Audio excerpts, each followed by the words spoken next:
시편 101편은 다윗이 지은 시입니다. 이 시는 그 8절을 한번 보시면요. 8절. 아침마다 내가 이 땅에 모든 악인들을 멸하리니. 이 시인이 지금 다윗이 시 안에 있는 화자가, 물론 다윗이죠. 다윗이 이 화자가 말하고 있는 사람이 그렇게 말하는 거예요. 아침마다 내가 이 땅의 모든 악인을 멸하리니 악을 행하는 자는 여호와의 성 예루살렘이죠. 이스라엘 예루살렘에서 다 끊어지리로다. 내가 악인들을 다 멸하고 처벌하고 이스라엘 예루살렘 땅에서 다 끊어지게 하겠다. 이렇게 말할 수 있는 사람은 왕밖에 없습니다. 그죠? 왕밖에 없는 거예요. 그래서 이 시는 왕이 왕들을 위해서 쓴 시입니다. 왕이 왕들을 위해서 쓴 시입니다. 1차적 독자가 그렇다는 거예요. 왕이 왕들을 위해서. 다윗 왕주에 이어서게 될 왕들을 위해서, 자기 자신을 위해서 또 이어서 일어서게 될 왕들을 위해서 쓴 시다는 것입니다. 이제 8절의 이런 책무는, 이런 임무는 왕들이 할 수 있는 일이고 또 왕이 해야 되는 일이니까요. 그죠? 마틴 루터는 이 시를 다윗 왕의 거울이라고 이제 묘사했습니다. 다윗 왕의 거울. 그러니까 왕으로서 다윗이, 군주로서 다윗이 자기 자신을 비추는 거울. 군주는 이러해야 한다. 왕은 이러해야 한다. 이걸 비추는 거울입니다. 그러니까 이제 어떤 면에서 이것은 이 101편은 다윗 왕이 쓴 군주론 정도로 볼 수도 있습니다. 군주는 이러해야 한다. 굉장히 특별한 시죠. 그죠? 굉장히 특이한 시입니다. 그래서 이 시를 보면 다윗이, 자기가 왕이잖아요. 왕으로서 자기가 가진 왕권을 어떤 관점에서 보고 있는지, 자신이 어떤 왕이 되어야 하는지, 그 왕으로서의 자세, 무슨 생각을 가지고 왕 노릇을 했는지를 엿볼 수가 있습니다. 그러니까 이런 거죠. 하나님, 저는 이런 왕이 되고 싶습니다. 왕으로서 저는 이게 제일 중요하다고 생각합니다. 이런 왕이 되고 싶습니다. 이런 시인 거예요. 그러니까 어떤 면에서 보면 굉장히 내밀한 시입니다. 내밀한, 진솔한 시예요. 왜냐하면 제가 저 혼자 수첩에 몰래 주님, 저는 이런 목사가 되고 싶어요. 이렇게 막 써놓은 거 있잖아요. 그런 거 있는데 그런 걸 내가 여러분 다 보라고 이렇게 공개를 하는 거 굉장히 좀 내밀하고 진솔한 거잖아요. 굉장히 진솔한 거잖아요. 굉장히 특이한 시인 거예요. 그래서 이런 왕이 되고 싶습니다. 이걸 발표하고, 시를 발표하고 자기도 보고 이어서 일어날 왕들도 보고 이스라엘 백성들도 다 보라 이거예요. 1절. 내가 인자와 정의를 노래하겠나이다. 여호와여, 내가 주께 찬양하리이다. 다윗이 왕으로서 가장 기뻐하는 거, 가장 노래하고 싶은 거, 왕으로서, 그거는 뭐냐? 내가 왕이 되었다. 야, 사나이로 태어나서 왕이 되었다. 한 나라의 왕이 되었다. 출세했다. 이제 내 커리어의 정점에 도달했다. 이런 게 노래하고 기뻐할 게 아니고, 이 다윗이 왕으로서 가장 기뻐하는 것은 하나님의 인자와 정의입니다. 인자는 헤세드, 변하지 않는 사랑, 한결같은 사랑, 언약을 지키는 사랑. 정의, 이거는 하나님의 심판, 하나님의 판결, 이런 걸 의미합니다. 그러니까 하나님의 판결, 하나님의 심판 앞에서, 정의 앞에서 모든 인간은 죄인이죠. 모든 인간은 죄인입니다. 하나님의 일방적인 은혜에 기대지 않으면 한 명도 살아남을 수 없는 것이 하나님의 정의라는 거예요. 정의. 그걸 지금 고스란히 받아들인다는 거잖아요. 그죠? 그리고 그걸 기뻐한다는 거잖아요. 그래서 그 하나님의 정의 앞에서 모든 인간은 죄인이고 나는 철저히 존재 자체가 죄인인데, 근데 하나님이 거기에 버려두지 않고 인자를 베푸신다는 겁니다. 인자, 헤세드, 변하지 않는 사랑, 그리스도 안에서 성취된 그 헤세드를 베푸니까 나는 나의 정의, 나의 공의를 의지하는 게 아니라 하나님의 헤세드를 의지하고 하나님이 주시는 의, 우리로 보면 이제 예수 그리스도를 통해서 주시는 의, 그런 의를 내가 의지해서 의의 길을 가겠다, 이런 신앙의 고백이고, 그런 의미에서 볼 때 이 인자와 정의, 은혜와 진리의 이 절묘하고 신비한 조화를 볼 때, 야, 이 내가 왕은 왕인데 하나님의 인자와 정의 앞에서, 하나님의 은혜와 진리 앞에서 내가 왕으로 섬길 수 있구나. 이건 너무 신나는 일이구나. 진짜 감사한 일이구나. 이렇게 제일 기쁘게 노래할 만한 게 정의와 인자였다는 것입니다. 2절, 내가 완전한 길을 주목하오리니, 왕으로서 내가, 다윗이 내가 완전한 길을 주목하오리니 주께서 어느 때나 내게 임하시겠나이까. 내가 완전한 마음으로 내 집 안에서 행하리이다. 다윗이 왕으로서, 군주로서 걸어가고자 했던 길은 완전한 길이었습니다. 완전한 길. 여기 이제 완전하다는 말이 이제 시편에 101편에 3번 나오는데, 이게 타밈 또는 톰 이런 단어가 써졌는데, 이거는 도덕적으로 완벽하다는 의미라 말하는 게 아니고요. 도덕적으로 완벽하다 이런 뜻이 아니라 하나님의 인자와 하나님의 정의 앞에서 진실하다, 정직하다 이런 의미입니다. 그래서 탐임 또는 톰 이런 단어는 도덕적으로 완전하다, 완벽하다 이런 걸 의미하는 게 아니라 오히려 진실하다, 정직하다 하는 개념하고 더 가까워요. 굉장히 옮기기가 어려운 단어인데 영어 단어로는 integrity, 겉과 속이 똑같은 거예요. 일관된 거. 그러니까 하나님의 정의 앞에 비춰진 나의 죄인의 모습을 그대로 인정하는 거. 나는 완전히 존재 자체가 죄인이구나, 이걸 인정하고, 그런 의미에서 볼 때 나는 하나님의 헤세드, 인자에 의지해서 살 수밖에 없고, 그거 없이는 한순간도 못 사는구나. 그걸 그대로 정직하게 하나님 앞에서 얼마나 자기가 죄인인지, 얼마나 은혜를 필요로 한지를 그대로 정직하게, 사람이 있을 때나 없을 때나, 혼자 있을 때나 남이 볼 때나 정직하게 인정하는 거. 주님의 의에 의지해서 의의 길을 가는 태도. 그걸 이제 탐임 또는 완전, 이걸 얘기합니다. 그래서 다윗은 이 왕으로서 자기가 걸어가고자 했던 길은 철저히 하나님 앞에서 있는 그대로 정직하게 걸어가는 것을 정말 원했던 것입니다. 이게 자기가 왕으로서 걸어가고 싶었던 길인 거예요. 완전한 길, 완전한 마음이라는 표현도 있죠. 완전한 마음, 완전한 길. 그러니까 이게 지금 뭐 자기가 도덕적으로 완벽하게 나는 아주 스스로 의롭게 그런 길을 걸어가겠다는 그런 교만한 말이 아니라는 것이, 여기 보면 2절 중간에 보면 주께서 어느 때나 내게 임하시겠나이까. 내가 혼자서는 안 된다는 거예요. 하나님 진짜 언제 이 땅에 예수 그리스도 재림하셔서 하나님 나라를 언제 완성하시겠습니까? 저는 도저히 안 되겠습니다. 하나님 매일매일 하나님의 도움이 필요합니다. 언제 임하시겠습니까? 이런 얘기를 하는 거 보면 이게 지금 자기가 도덕적으로 완전한 길을 걸어가겠다 이런 교만한 말을 하는 게 아니라 정직하고 진실한데, 뭐 앞에서?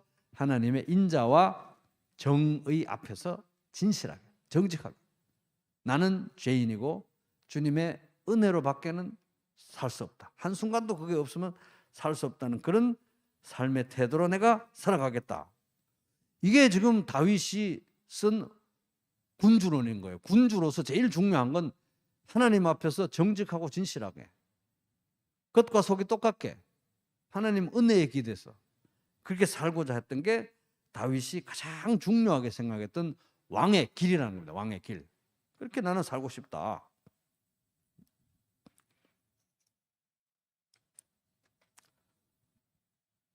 그러니까 여기 보면 주께서 어느 때나 내게 임하시니까, 이거는 보면은 하나님 제가 왕이고요, 여기 이스라엘은 제 구역입니다. 제 구역 침범하지 마시고 여기 좀 내버려 두세요. 제가 알아서 할게요. 이런 태도가 아닌 거예요. 자기가 왕인데 진짜 왕이신 하나님 여기 오십시오. 여기 와서 다스려 주세요. 하나님 제 구역에 뭐 하나님 간섭하지 마세요. 이게 아니라 철저히 개입해 주십시오. 철저히 다스려 주십시오. 하나님의 통치가 드러나게 해 주십시오. 다윗 왕의 통치가 아니라 하나님 통치가 드러나게 해 주세요. 언제 여기 임하시겠습니까? 하나님. 이런 마음의 태도인 것입니다. 저의 왕권, 저의 통치, 저의 위엄이 드러나지 마시게 하시고 하나님의 통치, 하나님의 위엄, 하나님의 영광, 하나님의 왕권이 드러나게 해주세요. 그것도 확실하게 완전히 드러나게 해주세요. 속히 오시옵소서, 이렇게 기도하고 있는 것입니다. 그러니까 이걸 보면 이제 그 양치기 개들 있잖아요. 양치기 개들이 양을 기가 막히게 몰고 이렇게 양치기를 잘하는데, 양치기가 이 보더콜리 양머리 개들이 제일 좋아하는 거는 주인하고 노는 거예요. 주인 없이 혼자서 그렇게 양들 막 몰아가고 막 물고 이런 걸 혼자서 그걸 좋아하는 게 아니라 주인이 옆에 있을 때 그렇게 하는 걸 제일 좋아하는 거예요. 주인이 진짜 목자가 있을 때, 진짜 양치는 목자가 있을 때 자기는 그냥 양머리 개로서 함께 주인 앞에서 그렇게 행하는 걸 제일 좋아하는 그런 다윗의 태도인 것입니다.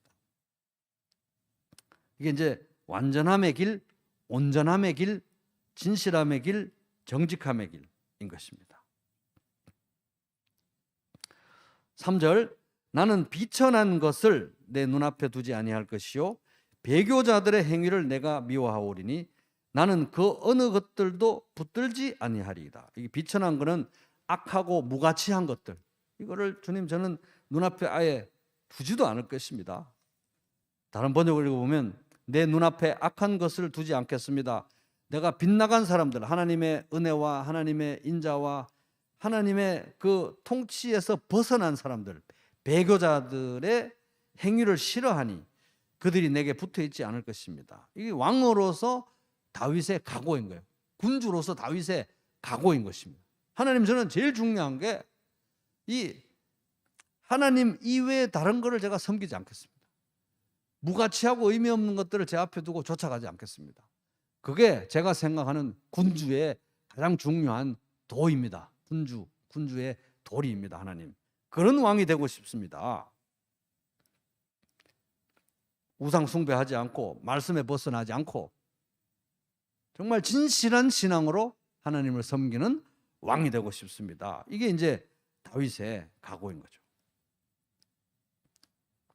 그러니까 지금 왕으로서 내가 어떻게 해야 좋은 왕이 될 수 있는가? 제일 중요한 것만 뽑고 추려가지고 8절로 추렸는데 지금 이런 게 나오는 거예요. 제가 경제도 살리고 부동산 가격도 잡고 뭐도 하고 뭐도 해가 침략도 해서 이런 몇 개년 계획을 이런 게 아니라 저는 이게 제일 중요하다. 왕으로서 나는 이게 제일 중요합니다. 하나님. 4절, 사악한 마음이 내게서 떠날 것이니 악한 일을 내가 알지 아니하리로다. 여기 사악한 마음은 아까 완전한 마음의 반대죠. 탐임 또는 톰, 이게 반대말입니다. 그러니까 하나님의 인자와 정의 앞에서 진실되고 정직하게 하나님을 의지하고 순종하는 것으로부터 벗어난 마음 상태가 여기 사악한 마음인데, 그런 마음을 저는 배격합니다. 하나님. 그리고 악한 일을 제가 알지 않겠다. 이게 안다, 야다, 친밀하게 안다, 경험적으로 안다. 그런 악한 일들을 대해서 제가 인정하거나 추인하거나 동참하거나 그러지 않겠습니다. 악한 거를 옳다고 말하지 않겠습니다. 이런 얘기를 하고 있는 것입니다. 그런데 여기 보면 마음이라는 단어가 여기 이 101편에 여러 번 나와요. 마음. 나중에 찾아보면 마음이라는 단어가 여러 군데 나옵니다. 그러니까 이 다윗이 군주론에 가까운 이 시를 쓰면서 가장 중요하게 생각했던 왕의 도리, 왕으로서 제일 중요한 게 뭐냐? 마음이라는 게 마음. 왕의 마음이 제일 중요하다. 마음의 태도와 습관이 제일 중요하다. 정직한 마음, 완전한 마음을 하나님께 올려드리고 싶다. 이게 다윗이 생각하는 왕의 도리고 왕으로서의 다짐인 것입니다. 참 이런 왕이 있으면 얼마나 좋겠습니까? 그죠? 5절, 자기의 이웃을, 이제 여기까지는 이제 내가 왕으로서, 4절까지는 내가 왕으로서 어떻게 행하겠습니다, 나의 마음의 태도는 어떤 것입니다, 이런 내용이었고, 5절부터는 백성을 어떻게 다스리겠습니다, 이런 얘기예요. 5절, 자기의 이웃을 은근히 헐뜯는 자를 내가 멸할 것이요 눈이 높고 마음이 교만한 자를 내가 용납하지 아니하려로다. 이게 왕으로서의 다짐인 거예요. 왕으로서, 군주로서. 살인, 강도, 절도, 성폭행, 치안 질서를 확립하겠습니다. 뭐 물가를 잡겠습니다. 이런 얘기가 아니고, 물론 그런 왕으로서 해야 될 현실적인 어떤 행정과 정치는 기본적으로 깔려 있죠. 모든 왕들이 해야 되는 거니까. 근데 자기가 생각할 때 더 중요한 건 뭐냐? 남을 헐뜯는 자, 마음이 교만한 자를 다 처단하는 게 자기가 왕으로서 해야 될 제일 중요한 일이라는 거예요. 이게 좀 말이 안 되는 거 아니겠습니까? 왕이 해야 될 일 중에 일이 이게 제일 중요하다고 자기는 생각한다. 이웃에게 그 험담하는지 안 하는지 어떻게 압니까? 이웃을 험담하고 이웃에게 진실되지 않게 행하는 사람, 눈이 높고 마음이 교만한지 어떻게 압니까? 그런 교만한 자들을 처단해서 온 땅에 서로 겸손히 사랑하고, 또 겸손한, 하나님 앞에서 겸손한 사람들로 가득한 그런 나라를 세우는 게 저는 왕으로서 제일 중요한 일이라고 생각합니다. 이런 거예요. 경제 지표, 소득 지표 이런 걸로 측정되는 나라가 아니라 하나님 앞에서 겸손히 행하고 이웃을 사랑하는 그런 나라. 그렇지 않은 자들은 내가 처단하고 싶습니다. 이거는 다윗이 바보가 아닌데 이런 나라를 자기가 무슨 수로 세우겠습니까? 이 얘기는, 이 5절의 얘기는 뭘 보여주느냐 하면 이 다윗이 인식하고 있었던 거예요. 하나님이 세우고자 하는 나라는 이런 나라구나. 하나님이 세우고자 하는 나라는 이런 나라고, 자기는 진짜 왕이신 하나님 앞에 그냥 꼬마왕이구나. 꼬마왕. 진짜 목자이신 하나님 앞에서 자기는 목동이고 양치기 개구나. 꼬마왕이구나. 그런데 정말 하나님이 세우고자 하는 나라는 이런 나라라는 거예요. 정말 하나님 앞에서 겸손하고 하나님을 인정하고 경외하고 이웃을 진심으로 사랑하는 사람들로 이루어진 나라. 그런 나라를 인간 왕이 어떻게 세우겠습니까? 그런데 하나님은 그런 나라를 원하시고, 하나님의 나라는 그런 나라고, 하나님이 꿈꾸는 나라는 그런 나라다 하는 것입니다. 그렇게 하나님 나라와 의를 먼저 구하고 서로 열심히 사랑할 때 먹고 사는 것은 다 하나님이 책임지는 나라가 하나님 나라다 하는 것입니다. 그러니까 다윗은 하나님이 원하시는 나라가 어떤 나라인 줄 알고 왕노릇을 했던 거예요. 그렇게 생각하면 자기가 왕노릇 하는 것은 정말 꼬마 왕으로서 왕도 아닌 거예요. 그러니까 다윗은 나는 그냥 꼬마 왕이고 진짜 왕은 하나님이시기 때문에 여기에 성전이 지어져야 된다. 성전. 하나님의 통치의 장소가 여기에 서야 된다. 그래서 성전을 그렇게 짓고 싶어 했던 것입니다.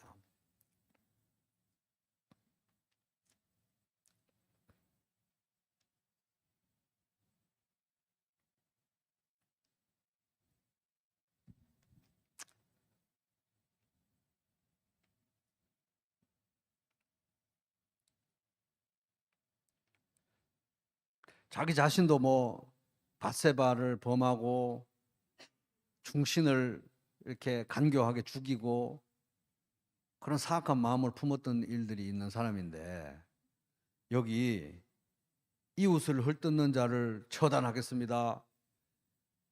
교만한 자를 용납하지 않겠습니다. 이런 왕이, 이것이 왕의 가장 중요한 책무입니다. 이렇게 할 때는 자기의 범위를 넘어가는 얘기를 지금 하고 있는 거예요. 하나님 나라는 이런 나라다. 이런 얘기를 하고 있는 것입니다. 6절, 내 눈이 이 땅에 충성된 자를 살펴 나와 함께 살게 하리니 완전한 길에 행하는 자는 나를 따르리로다. 이거 충성되다. 이거 인재 등용에 관한 구절 같아요. 충성되다, 이거는 이제 히브리어 단어 아만이라는 단어인데 믿을 만하다, 신실하다, 믿을 만하다, 신실하다 이런 뜻입니다. 충성된 자를 살펴, 믿을 만한, 신뢰할 만한 자를 살펴서 등용하고, 완전한 길, 아까 하고 탐임. 그러니까 이거는 하나님의 인자와 진리 앞에서 정직하게 자기가 죄인인 걸 인정하고 하나님의 인자, 은혜를 의지하는 그런 진실된 태도의 사람들을 발탁해서 공정에 살게 하고 인재로 등용하겠다, 이런 얘기인 거예요. 그런 사람은 어떻게 알겠습니까? 그죠? 그것이 이제 왕이 해야 될 일이다, 이렇게 선언하고 있는 것입니다. 그러니까 하나님 나라에서 섬기는 사람들의 인재의 평가 기준은 실적이나 외형적인 어떤 뭐 기준이나 이런 것들이 아니라 철저히, 또 심지어 어떤 도덕적인 어떤 우월함, 탁월함도 아니고요, 철저히 하나님과의 관계를 기준으로 하는 거예요. 하나님 앞에서, 하나님의 정의 앞에서 우리는 완전히 죄인이고, 하나님의 인자가 매일매일 매 순간 필요로 한 그런 존재로서 하나님의 의에 힘입어 하나님의 의의 길을 가는 그런 사람들을 쓰겠습니다. 그런 사람들이 일하는 나라가 하나님 나라다, 이 말인 것입니다.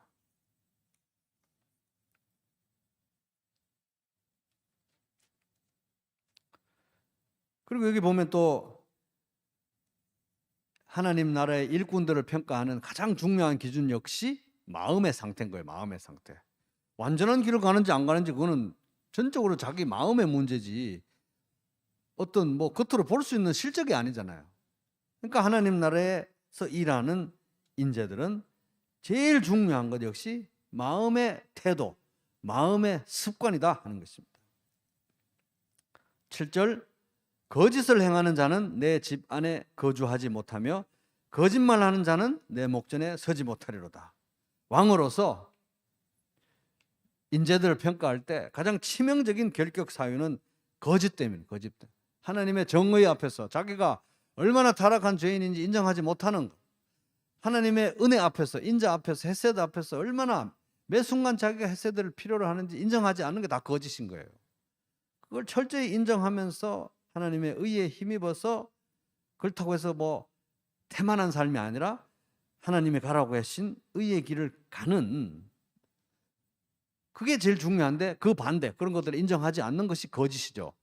그런 거짓이야말로 하나님 앞에 내가 어떤 존재인지를 인정하지 않는 그런 거짓이야말로 인재의 가장 큰 결격 사유다. 그래서 이제 거짓은 여기 보면 이제 탐임, 톰, 아까 완전함, 진실함, 정직함에 또 반대 말 되는 것입니다. 8절, 아침마다 내가 이 땅의 모든 악인을 멸하리니. 이 8절이 제일 과격한 선언이에요. 아침마다 내가 이 땅의 모든 악인을 멸하리니 악을 행하는 자는 여호와의 성에서 다 끊어지리로다. 자기가 왕으로서 해야 될 제일 중요한 것은 매일매일 악인을 다 처단하고 하나님의 도성에서 악인을 멸하는 거, 악인이 발을 못 붙이게 하는 게 왕으로서 제일 중요한 일이다 하는 것입니다. 다윗이 바보가 아닌데 알겠죠. 그게 불가능하다는 것을. 이게 지금 자기의 범위를 넘어가는 얘기를 하는 거예요. 어떻게 그렇게 할 수가 있겠습니까?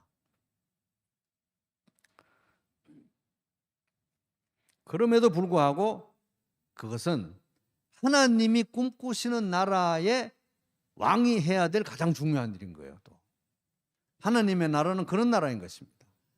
왕은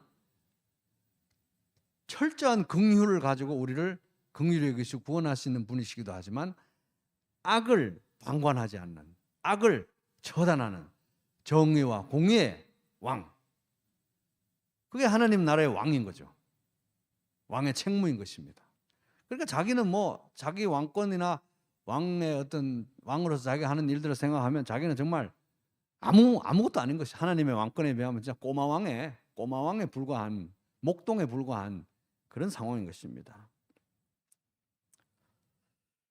이런 걸 보면 야, 다윗은 참 왕이지긴 하지만 자기를 정말 하나의 목동 정도로 생각했구나. 크신 하나님의 통치가 여기 성전에, 자기가 꿈꾸는 성전, 성막, 언약궤 있고 자기는 그냥 그 발판에다가 절을 하고 해야 되는 꼬마왕이구나, 꼬마왕. 진짜 목자이신 하나님, 진짜 왕이신 하나님,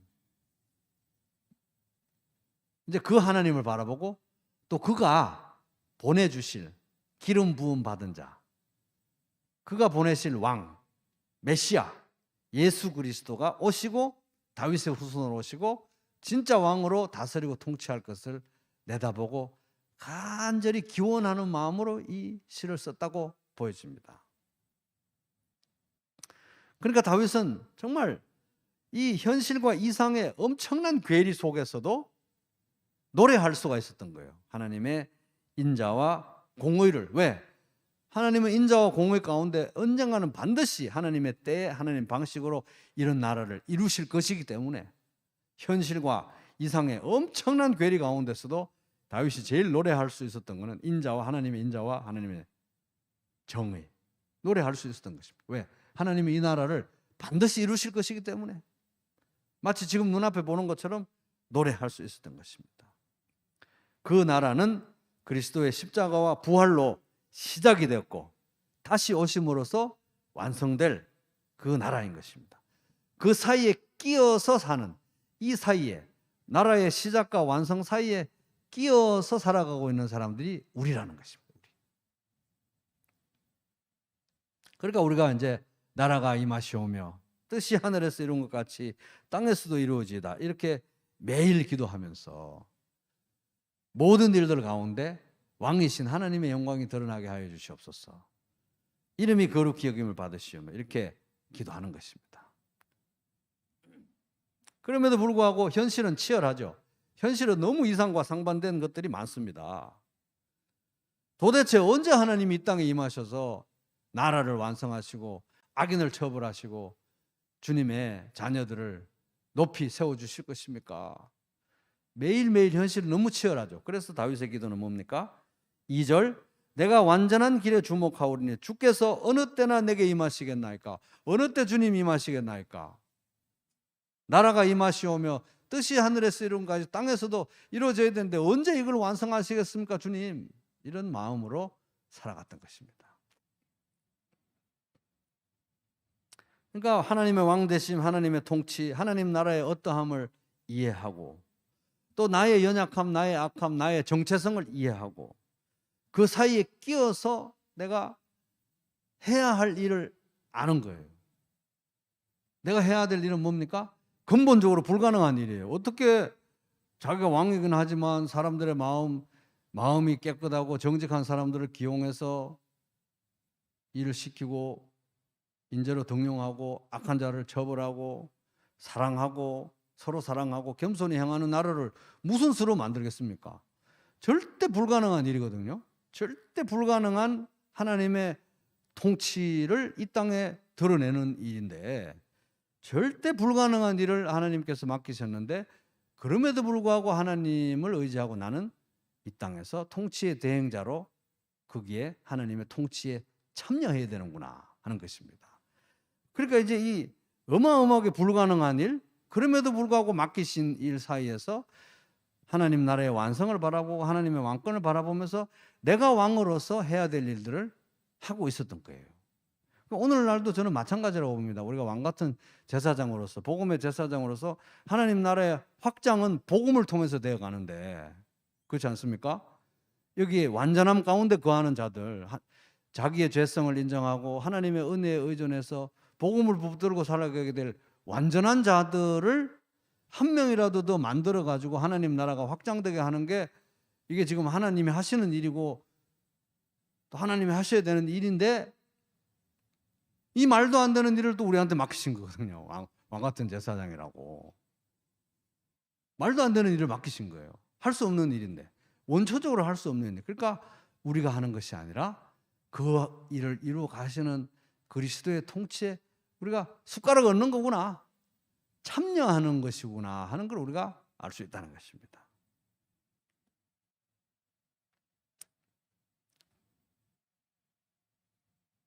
그럼에도 불구하고 우리는 이 사이에 끼인 현실 속에서 하나님의 인자와 정의를 지금 현재 노래할 수 있다. 왜? 반드시 그 나라를 오게 하실 거니까, 완성하실 거니까.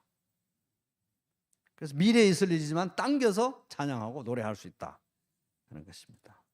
그래서 이제 왕 같은 제사장으로 살아가는 우리에게 주는 도전은 그 2절에 보면은 완전한 길 있죠. 완전한 길. 또 2절에 보면 완전한 마음 있죠. 4절에 보면 사악한 마음 있죠. 사악한 마음.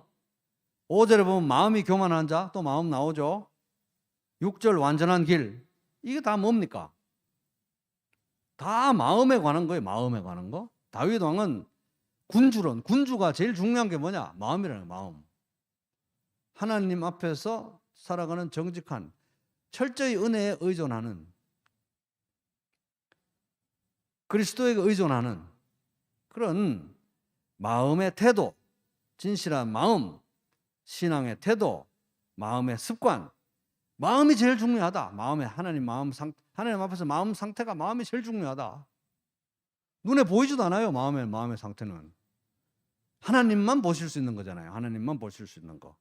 그게 제일 중요하구나. 왕으로서 제일 중요한 거는 마음이구나. 마음. 이 다윗의 이 군주론을 보면 군주가 제일 중요한 건 하나님 앞에서 어떤 마음을 먹고 사느냐. 왜냐하면 하나님을 향한 겸손한 마음이 없는 자와 교제 자체를 안 하시잖아요. 그죠? 그래서 마음이 제일 중요한 거예요. 그러니까 마음이 제일 중요하다는 건 진짜 왕이신 하나님과의 관계가 제일 중요해요. 이게 다윗의 군주론인 것입니다. 왕에게 제일 중요한 건 마음이다.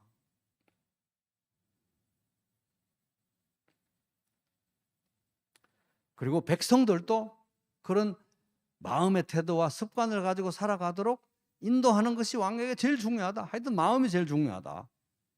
왕으로서. 이게 이제 우리에게 주는 엄청난 충격적인 도전은 뭐냐면, 우리도 물론 왕 같은 제사장이기도 하지만 실질적으로 현실적으로 볼 때 다윗은 그래도 이스라엘 나라를 다스린 진짜 물리적으로 진짜 왕이었잖아요. 우리는 그런 왕은 아니지 않습니까? 왕 같은 제사장은 제사장인데 그 정도는 아니잖아요. 그렇죠?